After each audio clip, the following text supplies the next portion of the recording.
Y en esta hermosa noche nos toca una parte muy hermosa de Juan. Vamos a buscar ahí Juan capítulo 12 del 1 al 8. Y es un tiempo bien bonito donde una mujer fue por un ungüento, ¿no? Algo así. Y esa mujer vino y a los pies de Cristo derramó todo ese perfume muy caro para nuestro Señor Jesucristo. ¿Eh? Yo diría que allí esta joven echó posiblemente el salario hasta de 2 años o más. ¿Sí? Dice la palabra del Señor, ¿ya lo tenemos por allí? Juan capítulo 12 del 1 al 8. Y leemos la palabra del Señor en el nombre del Padre, del Hijo y del Espíritu Santo de Dios. Amén. Dice la palabra del Señor: Jesús es ungido en Betania. Así se titula esta porción de la Biblia. Dice: 6 días antes de la Pascua vino Jesús a Betania, donde estaba Lázaro, el que había estado muerto y a quien había resucitado de los muertos, dice. Y le hicieron allí una cena. Marta servía y Lázaro era uno de los que estaban sentados a la mesa con él. Entonces María, dice, tomó 1 libra de perfume de nardo puro, de mucho precio, y ungió los pies de Jesús, y los enjugó con sus cabellos, y la casa se llenó del olor del perfume. Y dijo uno de sus discípulos, Judas Iscariote, hijo de Simón, el que le había de entregar, dice la palabra: ¿por qué no fue este perfume vendido por 300 denarios y dado a los pobres? Pero dijo esto porque, es decir, no porque se cuidara de los pobres, ¿no? Sino porque era ladrón y teniendo la bolsa, mis amados, del dinero, ¿sí? Dice, sustraía de lo que se echaba en ella. Entonces Jesús dijo, déjala, para que el día de mi sepultura ha guardado esto, porque a los pobres siempre los tendréis con vosotros, mas a mí no siempre me tendréis, dijo el Señor. Padre, te damos gracias, Dios amado, por esta porción de tu palabra, Señor. Queremos aprender de ella en esta noche, Dios. Que tú nos hables, que tú nos enseñes una vez más de este hermoso libro de Juan, el libro que leemos por lo general, Señor, cuando venimos a ti, cuando nos convertimos a ti, y siempre nos indican que leamos este hermoso libro, y hoy queremos leer esta parte, entenderla, comprenderla y aplicarla a nuestra vida también, Señor. Bendice a mis hermanos que están acá en esta noche, que sean bienvenidos todos a este lugar, los que han ido llegando, y Señor amado, permítenos aprender una vez más de tu palabra. Por Cristo, hoy te damos gracias y decimos amén y amén. Aleluya. Recuerde, mire, este capítulo 12 está relacionado con el anterior, por las referencias a la resurrección de ¿quién?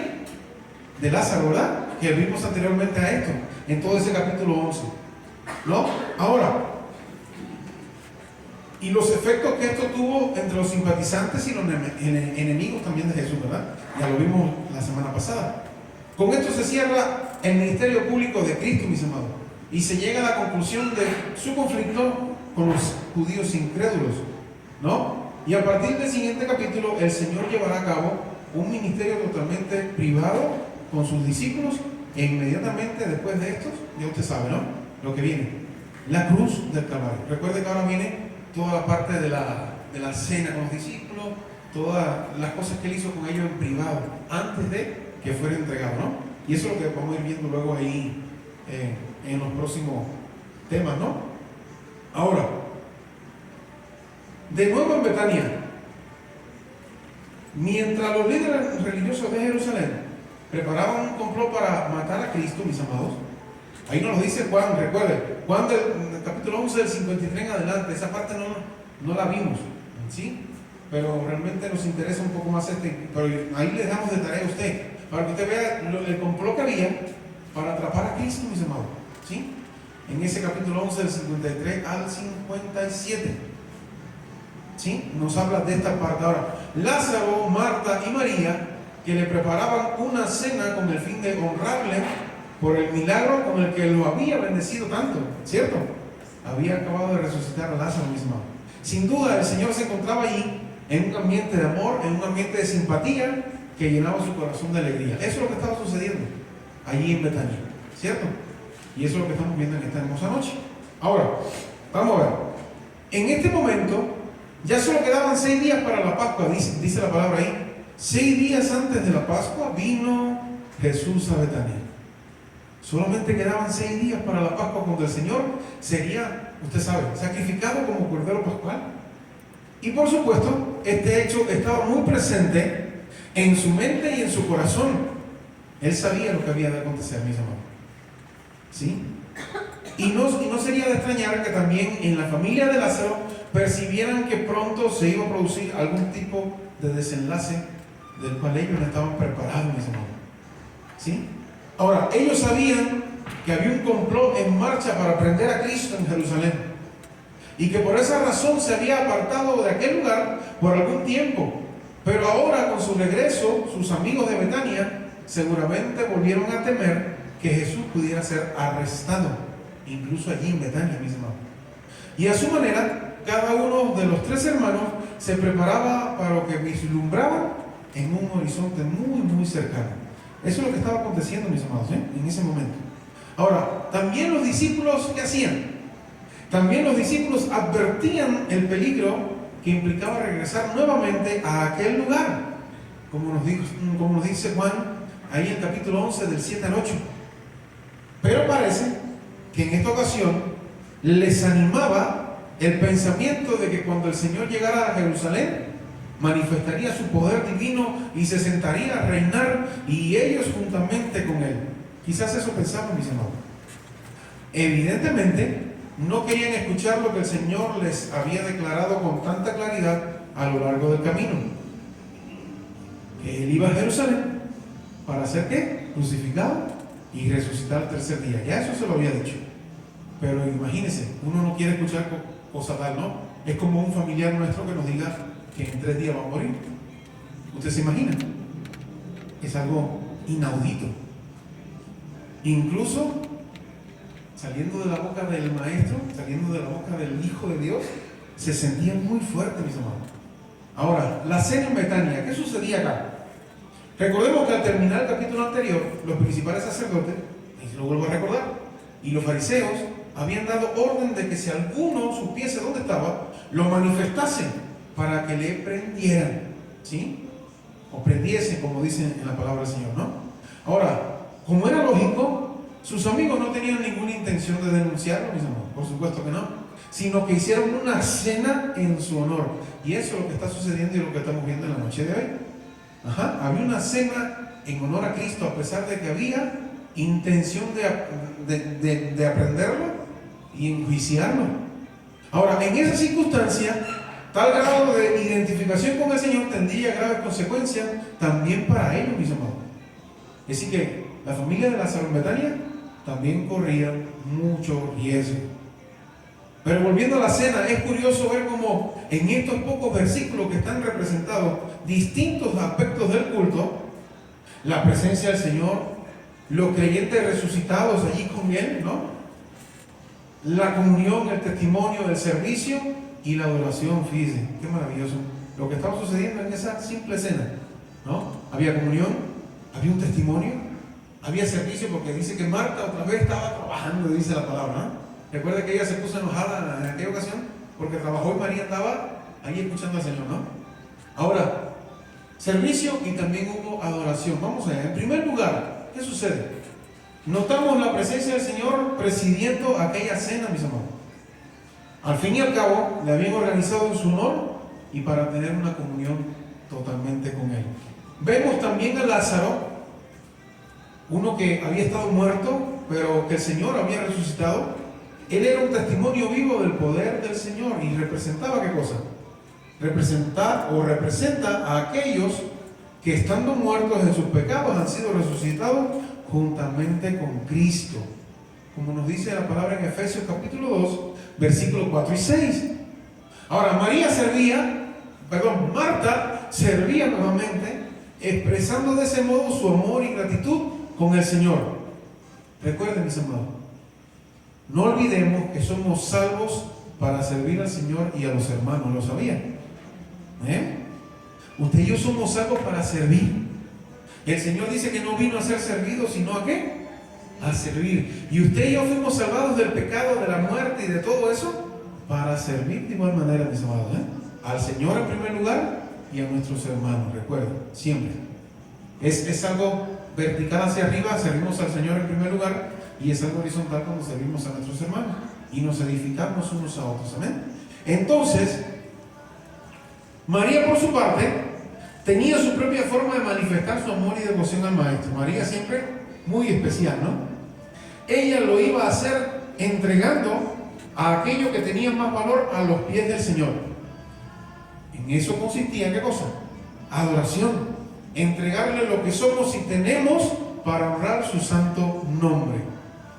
María, mis amados, podemos decir en esta noche que es un acto de adoración totalmente puro. Amén. Esa es María. Un acto de adoración totalmente puro. Después de haber mencionado a los tres hermanos y la labor de cada uno de ellos, la que llevaba a cabo en aquella cena, el evangelista se detiene a considerar la devoción de María hacia el Señor. Dice la palabra. Y eso nos cuenta Juan en este texto. Dice: entonces María tomó una libra de perfume de nardo puro de mucho precio y ungió los pies de Jesús y los enjugó con sus cabellos.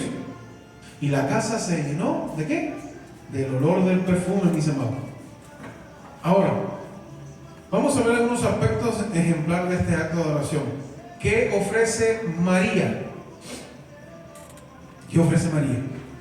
El texto nos dice que toma una libra de perfume de nardo puro de mucho precio. Una libra viene siendo, mis amados, como unos 0.400 o 400 gramos de kilo, ¿no? 400 y algo. Es decir, que casi medio kilo de líquido de este nardo puro es lo que estaba entregando María a los pies del Maestro, ¿sí? Ahora, una cantidad enorme que hubiera servido para muchos años, mis amados. Usted se imagina, no sé, todo un botellota así grandota, así como esta. Yo creo que esto no pesa eso, ¿no? Tendría que ser más grande o más ancha. ¿Se imagina todo eso de perfume de nardo puro, costosísimo en aquella época? ¿Cuánto duraría eso? Porque eso es como un aceite. Y usted con un tantico así, y ya tenía para toda la fiesta, ¿no? Entonces imagínense cuánto hubiera durado eso. Y esta joven, ¿qué hace? Lo derrama a los pies del Maestro. En cuanto a su precio, Judas inmediatamente, mis amados, ¿qué hizo Judas? Hizo una estimación rápida y calculó que podía valer unos 300 denarios, dice la palabra. El sueldo de un jornalero durante casi un año de trabajo, dice. Aleluya, ahí Mateo 20, versículo 2. Ahora, seguramente este perfume era la posesión más valiosa que María tenía. Si ella no tenía el perfume, yo creo que fue y lo compró, ¿no? Entonces imagínense, mis amados. Ahora, seguramente este perfume era la posesión más valiosa que ella tenía. Y no solo por su coste económico, sino también por su importancia, que para cualquier mujer tendría un perfume como este. Amén. Usted sabe que a las mujeres les gustan mucho los perfumes. Amén. Ahí está, ¿no? Entonces, ¿cuánta importancia tendría una botellotota grande de perfume de nardo puro, costosísimo? Y eso fue precisamente lo que ella puso a los pies del Señor. Ella quería darle al Maestro lo mejor que ella tenía. No le entregó algo que no apreciara, mis amados. Me da mucha lástima a veces, mis amados, fíjense. Da mucha lástima a veces, lo digo como tesorero de una región que fui en Cuba, y vi un por ciento de dinero que entregaban algunas iglesias en mi país, y vi monedas antiguas sin valor y billetes antiguos sin valor que habían sido entregados en una ofrenda que se enviaba a lo que es el distrito o a la región, ¿no? Entonces imagínense, ¿cómo quedaría esa ofrenda delante del Señor? ¿Esa iglesia que envió todo eso estaría bien delante de Dios? ¿O estaría como ese Caín que entregó lo que quiso entregar, ¿no? Sin embargo, hubo un Abel que entregó algo agradable al Señor, mis amados. Y de eso se trata. Entonces, esta jovencita entregó lo mejor que ella tenía. Ella quería darle al maestro lo mejor. No le entregó algo que no apreciara, algo que le sobraba, algo que no valía para nada. Perdón. Ella lo hizo como los israelitas del tiempo de Malaquías, que llevaban al Señor el animal ciego. Ella no hizo así. Llevaban al Señor el animal ciego, el cojo, el enfermo.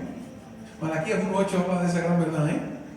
Ella buscó aquello que tenía de más valor para entregárselo al Señor, mis amados. De igual manera, usted y yo, recuerden, la Biblia nos dice que usted y yo nos entregamos a Él como en nuestro cuerpo como sacrificios vivos, ¿verdad? Lo entregamos todo, mis amados, al Señor, ¿sí? Ella buscó aquello que tenía más valor para entregárselo. Otra cosa que notamos es que ella podría haber derramado solo algo del costoso perfume, con un poquito hubiese adorado al Señor, pero no, lo entregó todo, dice la palabra. Ella no creía que nada de lo que ella era o tenía podría ser lo suficientemente grande y bueno para una persona tan maravillosa como el Señor Jesucristo.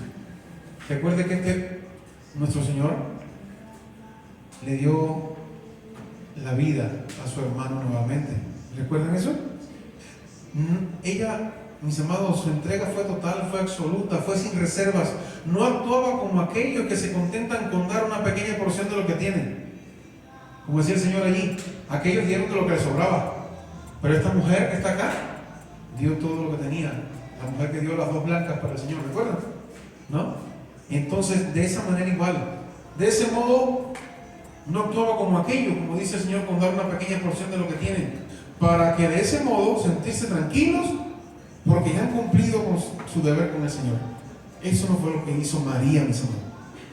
Otro detalle interesante es que el amor y la generosidad con que María derrama aquel costoso perfume hizo que se llenara la casa, como dice, de un grato olor. Usando el lenguaje del Antiguo Testamento, diríamos que María ofreció, ¿cómo dice el Antiguo Testamento? Cuando se hacía una ofrenda muy buena, se hacía una ofrenda de grato olor, ¿lo recuerda? O olor grato, también dice el Nuevo Testamento, ¿no? Para el Señor, y eso fue lo que hizo esta jovencita. Esta jovencita sí lo cumplió a toda su cabalidad. Dio una ofrenda de olor grato para el Señor, ¿sí? Eso nos lleva a pensar, mis amados, en los holocaustos, en las ofrendas del todo quemadas, ¿no? En los sacrificios. El israelita piadoso entregaba. ¿Qué hacía el israelita en aquel tiempo, en el Antiguo Testamento? El israelita entregaba, ¿qué cosa? Entregaba un animal para el Señor, sin que quedara ninguna parte para el sacerdote o para la persona que lo ofrecía. Todo era para el Señor y era una forma de demostrar su devoción, su adoración al Señor, ¿sí? Y eso es exactamente lo que está haciendo María en el pasaje que hoy nos toca estudiar. De tal manera que su ofrenda fue en todos los sentidos de olor grato para el Señor. ¿Dice amén o no? Eso fue lo que hizo María, mis amados. Ahora, en todo eso, María es un ejemplo para nosotros hoy también. También nosotros debemos de pensar qué es aquello que tenemos de más valor usted y yo y debemos presentárselo al Señor como olor fragante, ¿sí? En una ocasión, ¿sí? En una ocasión al terminar una reunión misionera, mis amados, un predicador le propuso a todos los creyentes, ¿no?, que estaban reunidos allí, que entregasen al Señor algo que ellos apreciaran mucho. Muchos dijeron joyas, adornos, artículos costosos quizás, que fueron usados para la extensión de la causa, ¿no?, del maestro. Ahora, pero algunos días después, mis amados, el predicador, ¿qué recibe? Recibe una carta de una viuda en la que le explicaba que desde hacía mucho tiempo se habían negado a consentir que su hija se hiciera misionera.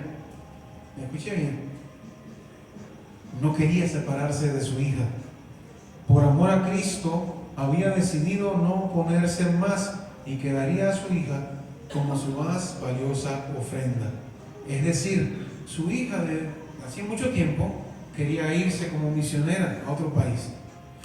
Y esta señora no se lo permitía. Así de simple. Y luego este predicador recibe la noticia de que esta mujer sería totalmente lo que más apreciaba, que era su hija, para el Señor. Amén. Y esta muchacha pudo ir entonces a recibir sus estudios como misionera y finalmente terminó en tierras como la India, sirviendo como misionera, mis amados. Ahora, en todo caso, lo que Dios desea de nosotros en ese momento es nuestra absoluta entrega a Él, como nos exhorta el apóstol Pablo. Vamos allá. ¿Qué me dice Pablo a mí en Romanos capítulo 12, versículo 1? ¿Lo recuerdan? Dice así: así que, hermanos, os ruego por la misericordia de Dios que presentéis vuestros cuerpos, se lo digo ahorita, ¿verdad? Que presentéis vuestros cuerpos en sacrificio vivo, santo y agradable a Dios, que es vuestro culto racional. Amén a eso, ¿no? Y por supuesto, siguiendo el ejemplo supremo de Cristo, ¿qué nos dice Efesios capítulo 5 del versículo 1 al versículo 2? ¿Lo recuerdan? Dice así: sed pues imitadores de Dios como hijos amados, y andad en amor como también Cristo nos amó y se entregó a sí mismo por nosotros, ofrenda y sacrificio a Dios en olor fragante. Amén. Así es como debe ser, mis hermanos. Ahora, ¿cuál fue el propósito de María? Ya vimos el primer puntito, ¿no? Rapidito, sí. El primer puntito, ¿qué fue lo que ofreció María? Y ahora vamos a ver el propósito que María tenía al ofrecerlo. Mis amados, tanto como María y como los demás miembros de su familia estaban profundamente agradecidos, mis amados, con lo que el Señor había hecho con Lázaro. Había devuelto a Lázaro de entre los muertos, mis amados. Y eso ocurrió, y usted sabe que Lázaro iba a volver a morir, ¿cierto? Y entonces vemos ese agradecimiento. Ahora, la pregunta mía en esta noche es: ¿cuánto nosotros tenemos que estar agradecidos hoy? Porque sabemos que tenemos una eternidad con el Señor. ¿Amén o no? ¿Amén? Si esta gente estaba agradecidos de esa manera, de que Lázaro había resucitado de su enfermedad por la cual había muerto, y había resucitado, pero Lázaro iba a morir de nuevo, mis amados. ¿Sí? Ahora, y esta gente estaba así, de esa manera, totalmente agradecida. ¿Cuánto más nosotros hoy tenemos que estar agradecidos al Señor? ¿Por qué? Porque nosotros sabemos y entendemos de que podemos morir mañana, pero el día grande del Señor usted va a resucitar y va a vivir toda una eternidad con el Señor. Amén. Entonces, ¿cuánto agradecimiento tiene que haber en su vida y en la mía hacia el Señor? Ahora, ella quería responder al amor del Señor y se daba cuenta de que la única forma posible de hacerlo era amándole. ¿Sí? Cuando María entregó ese costoso perfume, estaba queriendo expresar su amor por el Señor. Eso fue lo que hizo esta joven. Y por esa razón lo entrega de la forma abundante y generosa. Porque el amor no se fija en el costo. No sé si ustedes dicen eso. Mis amados, si hay algo que no se compra con dinero, es el amor. Porque puede haber amores fingidos por dinero, pero el verdadero de verdad no se compra con nada. ¿Amén? Ese no se compra con nada.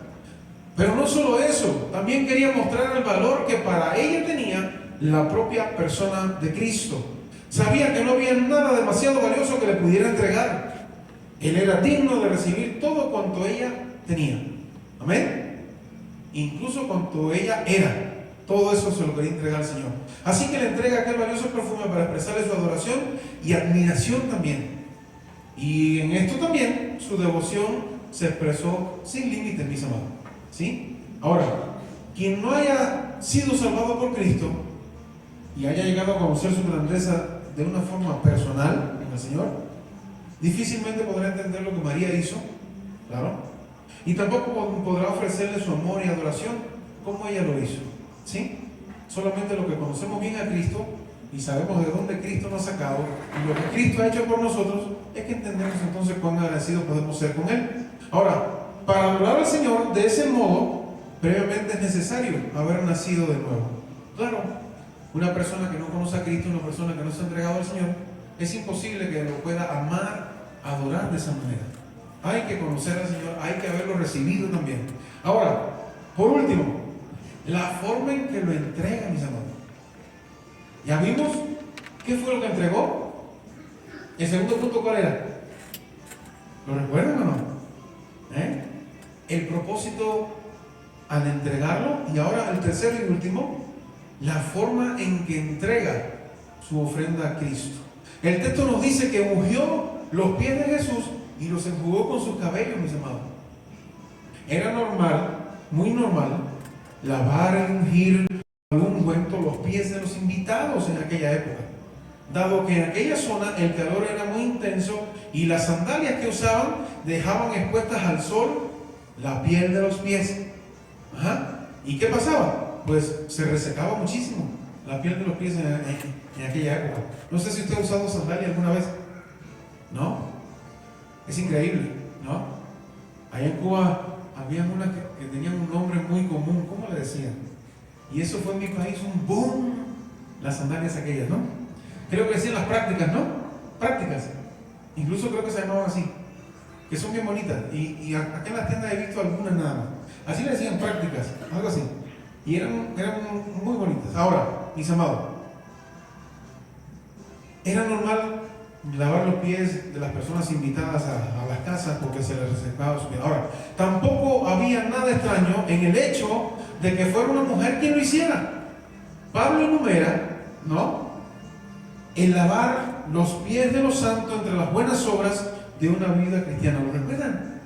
Es decir, no solamente es de allí, ¿no? Pablo también nos dice en sus cartas, ahí en Primera de Timoteo 5:10, o Tito, ahora no recuerdo bien, creo que es Timoteo, ¿no?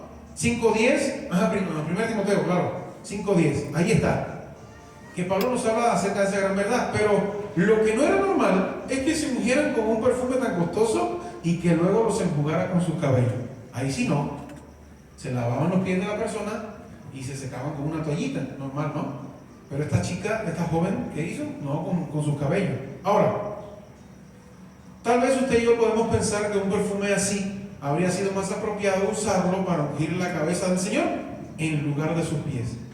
Pero en ese momento, María sentía, mis amados, tal respeto por el Señor que solo se atrevía a estar a sus pies. No sé si usted entiende, ¿no?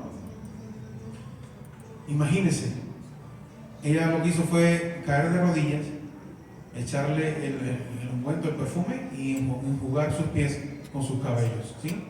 Ahora, siempre que María aparece en los evangelios, la encontramos a los pies del Señor. ¿Lo recuerdan? Cuando se nos dijo en la vez pasada que María estaba a los pies del Maestro escuchando la palabra.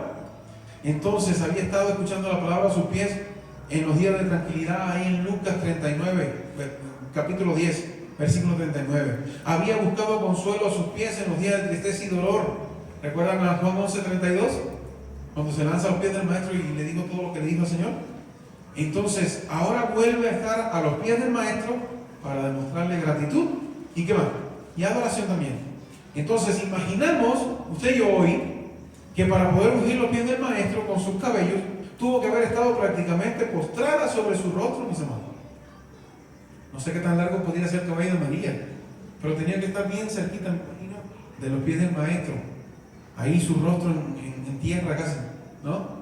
Todos estos detalles nos indican la humildad con que María entregó su ofrenda al Señor. Dígame, ¿sí?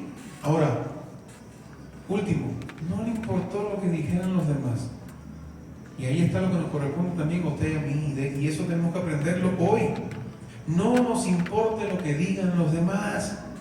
Cuando María ungió al Señor de la forma en que lo hizo, debió olvidarse por completo de todas las demás personas que estaban allí. No consideró las posibles reacciones de los demás. Por eso no le importó desatar su cabello, algo fuera de lo común, para ungir los pies del Señor. No le importó. Tal vez algunos pensaron que era una actitud totalmente inapropiada de una dama en esa época, ¿no? Tal vez era muy extravagante. Tal vez era una actitud muy exagerada de esta jovencita a los pies del maestro. Pero muchas veces el amor por el Señor, mis amados, puede llevarnos a hacer lo que al mundo, es decir, lo que al mundo le parece ridículo o locura. Y eso lo hacemos, mi Señor, mis hermanos, ¿sí? Por el Señor lo hacemos. Nos podemos imaginar cómo el espíritu generoso de María tuvo que ser aplastado de esa manera, mis hermanos.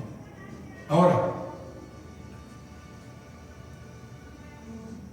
aleluya, ¿sí? Ahora, finalmente, así también siempre será con nosotros, mis amados. Debemos esperar que los demás critiquen aquello que hacemos para el Señor o lo que hagamos para el Señor. Sobre todo les parecerá una locura si entregamos lo mejor de nuestras vidas para servirlo. He escuchado mucha gente que nos dice, por ejemplo, en mi andar de trabajo secular, me decían muchas cosas feas acerca del Evangelio. No sé si ustedes se lo han dicho también, ¿no? Que no sé qué, que no sé cuánto, que los diezmos, que no me interesa. Nosotros enviamos fielmente todos los diezmos. Los diezmos es todo lo que yo recibo hasta el día que hago un corte y digo, todo esto es para mi Señor. Lo que pase de ahí para allá no me interesa. Allá la persona que haga algo deshonesto con eso, mis hermanos, no me interesa. Yo sé a quién lo doy, ¿no? Yo sé a quién lo entrego. Y el Señor lo sabe también, ¿amén? Entonces eso, tenemos que ser libres de eso totalmente. No podemos esperar que el mundo nos ataque o elogie por eso. Perdón, que nos alabe y elogie por servir al Señor. Y si lo hace, deberíamos preocuparnos seriamente por ello, porque en cambio, si nos ven derrochar el dinero y gastar cosas para el Señor, nos critican. Sin embargo, en aflicciones o vicios, les parece normal a este mundo que usted haga todo eso, ¿sí? Ahora, finalmente parece que este momento, lo que hemos leído en la noche de hoy, María tenía una percepción mucho más profunda e íntima de lo que Cristo representaba y de la verdadera dignidad de su persona que cualquiera de sus discípulos, mis hermanos. Ella lo entendía mejor que incluso los discípulos. Y ella lo demostró ella lo demostró en esa cena donde participaron. La resurrección de su hermano le había revelado una gloria que ella ignoraba hasta ese entonces, mis hermanos. Sí amaban a Cristo, lo recibieron en aquella primera ocasión, lo recibieron luego y finalmente, wow, Cristo resucita a su hermano. Y ahora le reciben con una cena de agradecimiento. Su corazón rebosa de amor, de gratitud, de admiración. Le llevó con toda humildad a sus pies eso mismo. Consciente de la grandeza y de la divinidad, ¿de quién? Del Hijo de Dios, ¿sí?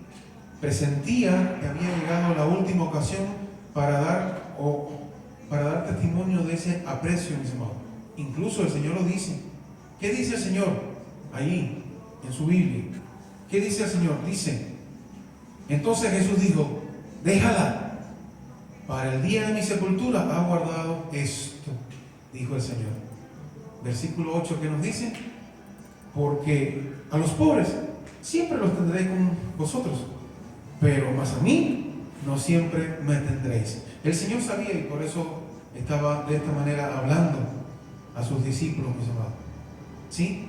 A diferencia del resto de los discípulos, ella comprendió la proximidad de la muerte del Señor, mis amados.